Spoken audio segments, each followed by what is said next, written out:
രോഗിയായി കിടക്കുന്ന മനുഷ്യനോട് എന്ത് വേണമെന്ന് ചോദിച്ചാൽ എൻ്റെ രോഗമെന്ന് മാറിക്കിട്ടിയാൽ മതി. കടബാധ്യതകളിൽ മുഴുങ്ങി കഴിയുന്ന ആളുകളോട് എന്താണ് വേണ്ടത് എന്ന് ചോദിച്ചാൽ മറുപടി ഒന്ന് മാത്രം: കടം വീടി കിട്ടിയാൽ മതി. മക്കളില്ലാത്തവരോട് എനിക്കൊരു കുഞ്ഞു ജനിച്ചാൽ മതിയായിരുന്നു, ആണോ പെണ്ണോ അത് പ്രശ്നമല്ല, ഞങ്ങ വൈകല്യുണ്ടെങ്കിൽ എൻ്റെ കുട്ടിയല്ലേ എന്ന് പറഞ്ഞ് ഞാൻ നോക്കിക്കൊള്ളാം, എനിക്കൊരു കുഞ്ഞിനെ വേണം.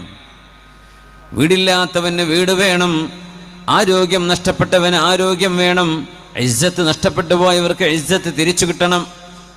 ഇതൊക്കെ നഷ്ടങ്ങളാണ്, നമ്മൾ അല്ലാഹുവിൻ്റെ മുമ്പിൽ പറയുന്ന വിഷയങ്ങളാണിതൊക്കെ.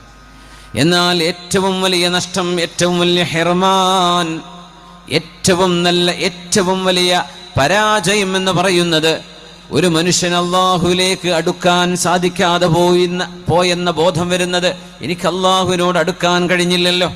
വലാ യജിദു ലദ്ദത ഹലാവത്തിൽ ഇബാദ, ഇബാദത്തിന്റെ ഒരു മധുരമുണ്ട്, ഇബാദത്തിനൊരു ആനന്ദമുണ്ട്, നിസ്കാരത്തിനൊരു മധുരമുണ്ട്, ഖുർആൻ ഓതുന്നതിനൊരു മധുരമുണ്ട്, ദിക്ർ ചൊല്ലുന്നതിന് എന്തെന്നില്ലാത്ത ആസ്വാദനമുണ്ട്.